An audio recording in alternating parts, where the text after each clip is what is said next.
오늘 저녁 성탄 이브로부터 시작해서 내일 성탄절까지 요 며칠 동안은 세상 사람들도 다 설레는 가운데 이렇게 보냅니다. 특별히 우리 성도들은 최고의 절기가 바로 성탄절입니다. 성탄절의 중요한 특징은 예수님의 이 성탄 소식이 처음부터 계속해서 전파되어서 오늘 저와 여러분에게까지 들려졌다는 것이다. 맨 처음에 예수님의 성탄 소식을 천사들이 누구에게 전했어요? 들판에서 양을 치던 목자들에게 전했습니다. 그래서 이제 그 목자들이 베들레헴의 어느 집 마구간 거기에 탄생한 예수님을 찾아가서 이렇게 경배를 합니다. 찾아가서, 할렐루야, 찾아가서. 뒤에 말씀 보면 빨리 가자 그랬어요. 그래서 막 들판에서 베들레헴 어느 집을 찾으면서 가서 경배를 했어요. 천사들이 예수님의 탄생 소식을 가장 먼저 들판에서 양을 치던 목자들에게 전하고 그 목자들이 가장 먼저 예수님의 탄생을 축하하고 경배하는 데는 중요한 숨어있는 의미가 있습니다. 당시 사회에서 목자들은 배척을 받고 아주 천민에 속한 자들이었어요. 목자들은 일정한 거주지가 없이 유랑방랑하면서 양들과 함께 밤낮 없이 뒹굴면서 여름 겨울 없이 뒹굴면서 그렇게 냄새나는 인생을 살았어요. 그럼에도 불구하고 하나님이 보낸 천사들은 메시아가 탄생했다는 소식을 그 어떤 사람들이 아니라 목자들은 또 많아요. 근데 그 많은 목자들이 아니라 그 베들레헴 건너편의 들판에서 양을 치던 그 목자들에게, 할렐루야, 영어로 치면 대문자 더요, 그 목자들에게 이 기쁜 소식을 전해줬다는 거예요. 사랑하는 성도 여러분, 이 부분에 대해서 2000년의 역사 속에 많은 성경학자들은 왜 그랬을까? 왜 그 사람들이었을까? 연구를 하고 해석을 했습니다. 그래서 전통적으로 내려온 여기에 대한 해석이 크게 세 가지가 나오는데, 첫째는 뭐냐면 이 목자들은 무식 단순한 사람들이었다. 그러니까 메시아가 탄생했다 해도 무식 단순하기 때문에 하얀 백지와 같은 사람들이 쉽게 받아들였을 것이다. 그래서 이분들이 전했다. 이거는 그럴듯하지만은 성경의 지지를 받지 못합니다. 두 번째는 이 목자들의 충성설. 그 밤에 목자들이 양을 지키면서 양들과 함께 충실하게 충성하면서 그렇게 살았다. 그럴듯하죠? 근데 이것도 크게 지지를 못 받은 것이 목자들만, 그 사람들만 충성했냐 이 말이야. 그 사람들은 양을 지켰냐 이 말이야. 그렇지 않아요. 지금도요, 우리가 잠잘 때 잠을 자지 않고 밤을 지새우면서 국군 장병들이 나라를 지키고 있고요, 간호사들이 삼교대하면서 지키고 있고요, 의사들도 마찬가지로 당직 의사가 있고요, 다 그렇습니다. 충실한 사람 많아요. 엊그저께 눈 엄청나게 왔잖아요. 구례는 안 하는데 세상에 저 나주 회의가 있었고 나주 내려가면서 보니까 거북이 그렇게 눈이 많이 왔더라고요. 막 미끄럽고 막 사고도 많이 났잖아요. 근데 그 상황을 지키는 그런 경찰관들이라든가 제빙, 설빙 하는 그런 사람들 있잖아요. 밤중에 막 눈이 내리는데 막 그 사람 얼마나 충성합니까? 얼마나 충실합니까? 그래서 그 목자들만 그런 것이 아니어서 목자들의 충성설도 크게 지지를 받지 못해요. 그런가 하면 목자들의 사회적 약자설, 흔히들 이렇게 합니다. 예수님은 가난한 자의 편이다. 맞습니까? 맞지만은 다 그런 건 아니에요. 예수님이 약한 자의 편이다, 그 말도 맞지만은 다 그런 건 아니에요. 사회적 약사설이라는 것은 사회적 관점에서 보는, 해석하는 그런 이제 의미가 있지만, 전체적인 성경의 맥락에서 볼 때 이것도 크게 지지를 받지 못하는 것입니다. 그래서 지금부터 남은 시간 동안 성경을 중심한 다른 관점에서 이 성탄의 소식을 천사들이, 하나님께서 가장 먼저 목자들에게 전해진 이유, 왜 그랬을까? 그걸 살펴보도록 하겠습니다. 이스라엘에 가면 이스라엘 지도가 쭉 있지요. 근데 요셉과 마리아는 어디에 살았어요? 갈릴리. 저 갈릴리에 살았어요. 지도 보여주세요. 갈릴리에 살았어요. 갈릴리는 아주 북쪽에 해당하는 그런 지역입니다. 갈릴리에 살았는데 이제 거기에서 예루살렘 그 밑에 있는 베들레헴까지 오는 거예요. 근데 그게 거리상으로 한 230km 정도 돼요. 그리고 예루살렘에서 베들레헴까지는 약 8km 정도 되는 거예요. 베들레헴은 시골이야. 어느 시골? 제가 한 35년 전에 가봤는데 이 구례 정도 되는 시골이야. 분위기가 비슷해요. 인구도 그렇게 많지 않고 지형도 그렇게 비슷한 그런 지형. 현재는 이 베들레헴은 이스라엘 땅이 아니라 요즘 그 전쟁하고 있는 가자지구 팔레스타인의 지역에 속합니다. 그래서 예루살렘에서 이제 이스라엘 그 유대인들이 또는 여행객들이 그 베들레헴 예수님의 탄생지 이제 가기 위해서는 국경을 넘어야 돼요. 검문을 합니다. 그래서 반드시 거기를 검문을 받고 넘어가는데, 현재도 그 베들레헴은 아주 옛날처럼 가난하고 못 사는 그런 동네입니다.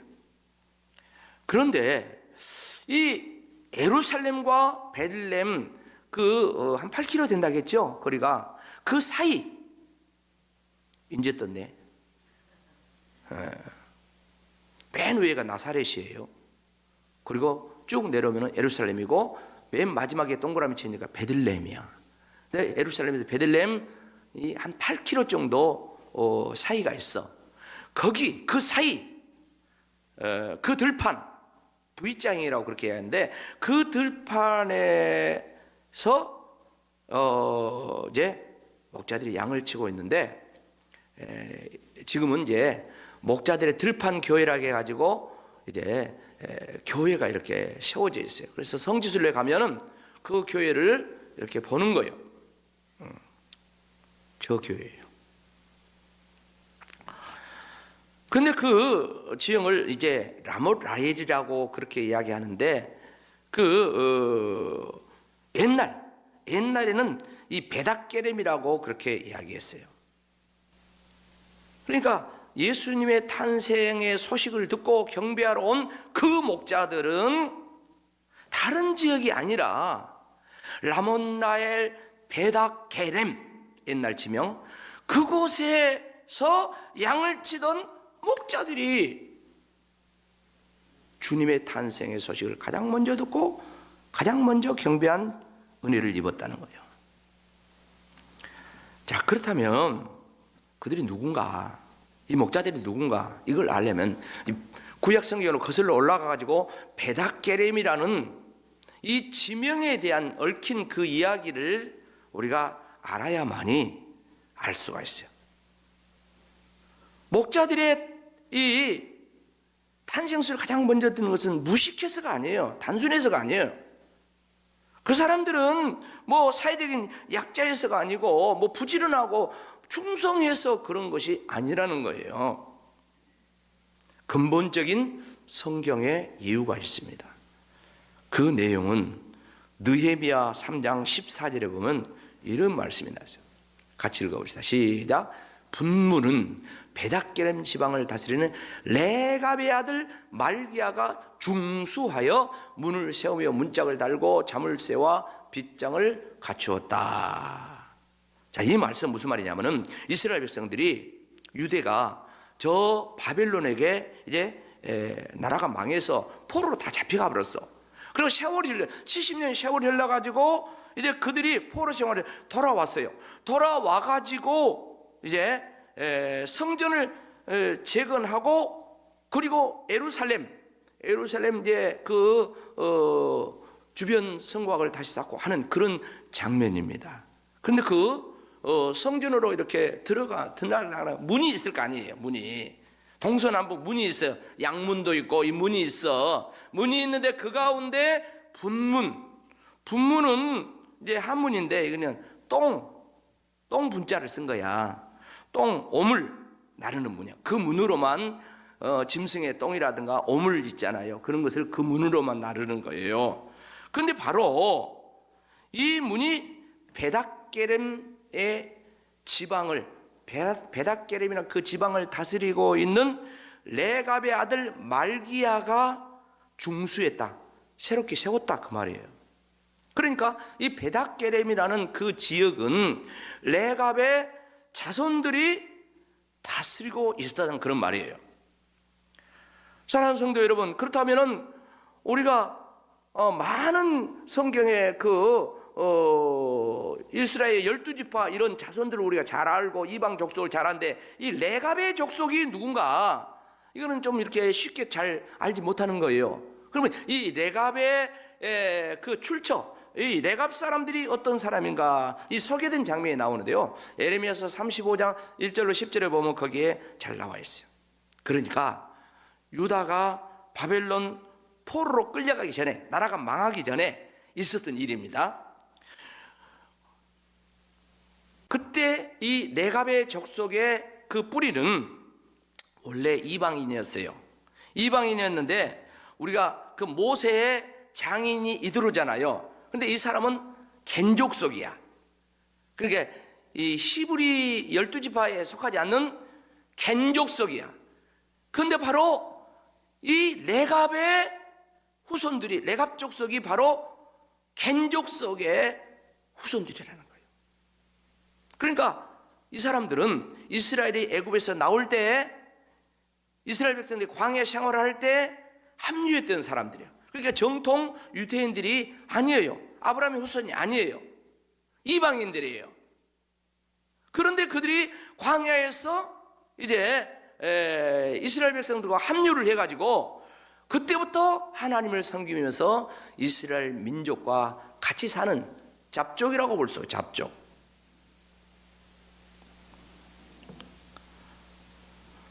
그런데 나라가 망하기 전에 유다 여호와긴이라는 왕이 이제 그 나라를 다스릴 때 그때 당시 활동한 선지자가 에레미야라는 선지자예요. 이 에레미야라는 선지자에게 하나님의 말씀이 임했습니다. 에레미야야, 너 레갑 족속들 그들을 데려와라. 성전으로 데려와 가지고 그들에게 포도주를 먹여봐라 그랬어요. 그리고 그 방 옆에는 이스라엘의 고관 대작들, 지도자들, 이런 사람들을 그 옆에다가 다 놔두고 이제 포도주를 먹여봐라 그렇습니다. 예레미야서 35장 2절 말씀 같이 한번 읽어봅시다. 시작. 너는 레갑 사람들의 집에 가서 그들에게 말하고 그들을 여호와의 집 한 방으로 데려다가 뭐요? 포도주를 마시게 해봐라. 옆에는, 그 방 옆에는, 위에는, 아래는 누가 있어요? 이스라엘의 지도자들, 고관 대작들, 이런 사람들이 다 이렇게 있는 거예요. 그리고 레갑 족속을 데려다 포도주 마셔라. 그러니까 어찌입니까? 이런 지하의 포도주를 안 마신다는 거예요. 왜 안 마시냐?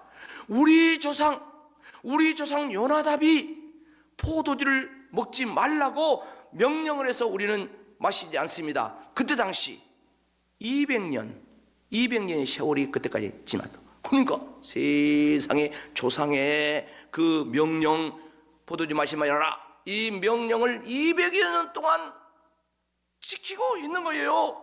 그런데 어떻습니까? 하나님을 믿고 섬기던 하나님의 백성들이라는 유대인들은, 하나님의 선민이라는 유대인들은 여기 고관대작, 그 사람들이 하나님을 섬기고 하나님을 의지하고 그렇게 나라를 경영하고 백성들을 이끌고 나가는 것이 아니라 이방의 우상을 섬기면서 혼합주의가 돼가지고 하나님을 노하게 만드는 그런 작태를 벌이고 있는 거요. 그래서 너희들이 이방인으로 여긴 이 레갑 족속들을 봐라. 하나님께서 그들을 교훈시키기 위해서 이 레갑 족속들을 이제 불러서 그렇게 했다는 거예요. 너희들은 하나님의 명령을 선지자를 통해서 그렇게 말씀했지만 너희들은 우상 숭배하고 악행을 계속 저지르는데 저 레갑 족속들을 봐라. 수백 년의 세월이 흘렀지만 조상이 명령한 포도주 먹지 마라, 그것을 지금도 지키고 있지 않냐? 너희 믿음이 뭐냐? 그 말이에요. 예레미야서 35장 14절에 보면 이렇게 하나님 말씀합니다. 같이 읽어봅시다. 시작. 레갑의 아들 요나답이 그의 자손에게 포도주를 마시지 말라 한 그 명령은 실행되도다. 그들은 그 선지자의 명령을 순종하여 오늘까지 마시지 아니하거늘 내가 너희에게 말하고 끊임없이 말하여도 너희는 내게 순종하지 않는다. 사랑하는 성도 여러분, 그럼 이 레갑의 아들 요나답이 후손들에게 명령한 구체적인 내용은 무엇입니까? 포도주만 마시지 말라가 아니에요. 그들의 삶을 어떻게 살아야 될 것인가를 말씀하는데 예레미야서 35장 6절로 7절 말씀입니다. 다 같이 읽어보겠습니다. 시작. 그들이 이르되 우리는 포도주를 마시지 아니하겠노라. 레갑의 아들 우리 선조 요나답이 우리에게 명령하여 이르기를 너희와 너희 자손은 영원히 포도주를 마시지 말며, 그 다음에 그들의 생활 속에 너희가 집도 짓지 말며 파종도 하지 말며 포도원을 소유하지 말고 너희는 평생 동안 장막에 살아라. 그래야만 너희가 머물러 사는 땅에서 너희 생명이 길리라 했다. 포도도 먹지 말고 생활 속에서 집도 짓지 말고 파종도 농사도 짓지 말고 포도나무도 심지 말고 평생 동안 장막에 살아. 왜요? 텐트 치고 살아라. 뭐 하는 거요? 양 치고 살아라, 그 말이에요. 양 치고. 열왕기하 24장 14절 말씀 같이 읽어보세요. 시작. 그가 또 예루살렘의 모든 백성과 모든 지도자와 모든 용사 만명과 모든 장인과 대장장이를 사로잡아 가매 비천한 자 외에는 그 땅에 남는 자가 없었더라. 이 비치는 자가 뭡니까? 속된 말로 집도 절도 없이 떠돌이 양치는 그 목자들, 그들을 이야기하는 거예요. 레갑 자손들은 남은 자가 되었어요. 남은 자가 되어서 순전하게 신앙을 지키면서 메시아가 오기를 기다리는 그런 믿음의 족속들이 된 줄로 믿습니다. 생활이 어렵고 먹고 살기가 어려워서 양치는 것이 아니라 거기에는 신앙 때문에 순전한 믿음을 지키기 위해서 목자 생활을 후손들까지 계속해서. 레갑 자손들은 지금도 그 베들레헴 건너편 들판에 양을 치고 산다죠. 그런데 성경 이외의 기록을 보면 하나님 앞에 성전에 드리는 양 제물은 바로 그들이 기르는 양, 레갑 자손들이 키우는 그 양을 제물로 드렸다, 그런 기록들이 있어요. 레갑 자손들은 조상 대대로 신앙의 절기를 지키며 오실 메시아 예수 그리스도를 바라보면서 생활은 너무너무 어렵고 힘들었지만 목자 생활을 한 거예요. 하나님께서는 역사의 주인이십니다. 그리고 역사를 보고 계십니다. 역사의 징검다리를 놓고 있는 모든 인생들을 하나님께서 왕으로부터 시작해가지고 천민의 이르기까지 일반 백성들이 다 보고 계신 거예요. 보고 계실 때 내가 누구에게 가장 큰 기쁨의 좋은 소식, 선물을 전달해 줄까? 바로 레갑족속, 신앙의 절개를 수백 년 동안 지키며 들판에서 양을 치고 그 양을 성전에 제물로 바치는 이 레갑족속들이 클로즈업 되는 거예요. 하나님의 눈에 들어온 거예요. 그래도 천사를 파송하고 그 천사들이 어떤 목자들이 아니라 그곳의 목자, 그들이 나가서 예수님의 메시아 탄생 소식을 전해주고 그들이 첫 번 경배자라는 영광을 얻게 되는 거예요. 사랑하는 성도 여러분, 신앙생활은 아무렇게 하는 게 아니야. 하나님의 영광은 아무에게 주는 게 아니야. 하나님의 특별한 축복은 아무에게 주는 게 아니야. 이 레갑족들과 같이 세상의 시류에 흔들리지 않고, 당시의 종교는 혼합주의요. 여러분, 어려운 용어로 요즘은 포스트 모더니즘 시대라고 그래요. 전통이 다 무너져 버렸어요. 신앙 종교도 무너져 버렸어요. 20년 전, 30년 전에 신앙생활 여러분 봐보세요. 어떻게 우리가 신앙생활 했습니까? 어떻게 기도생활 했습니까? 어떻게 예배드렸습니까? 주일날 어떻게 예배드렸습니까? 제가 어렸을 때는요, 애들한테 과자도 못 사 먹게 했어. 과자도 돈 쓰면 안 돼. 그게 불과 몇십 년 전이야. 그런데 지금 신앙, 우리들의 신앙 어쩐가 너무 세속화가 됐어. 너무 편의주의가 됐어. 다 그런 것도 하나님 주신 은혜라고 그래. 몇십 년밖에 안 됐는데 우리가 언제부터 이렇게 살았습니까? 불과 몇십 년이야. 88 올림픽 지나고 2000년 넘어지면서 불과 한 20년밖에 안 돼. 그런 가운데 코로나를 지나면서 우리들의 신앙은 정말 민낯을 보이고 있다. 저는 이 설교를 준비하면서 나는 목사로서 과연 그 목자들과 같은 그런 올곧은 신앙을 내가 지키면서 성도들에게 이렇게 올곧은 말씀을 전하고 있는가 반성을 해봤어요. 그리고 그동안 한다고 했지만 이제부터라도 우리 모두가 성경으로 돌아가서, 말씀으로 돌아가서 주님께서 인정한 믿음의 사람들의 그 아름다운 믿음을 벤치마킹하면서 도전받고 본받으면서 오늘 우리의 삶의 자리, 오늘 우리들의 신앙의 자리를 추스린다 하면 다시 오실 재림의 주님, 할렐루야, 주님은 다시 오십니다. 다시 오실 재림의 주님을 만나는 그 소식, 그 자리에 오늘 목자들처럼 주님이 저와 여러분을 초대할 줄로 믿습니다. 우리 모두 그 자리에 소망을, 오늘의 우리 신앙의 자리를 다시 한번 점검하면서 다시 한번 은혜 가운데, 말씀 가운데 나아가기를 주의 이름으로 축복합니다. 아멘.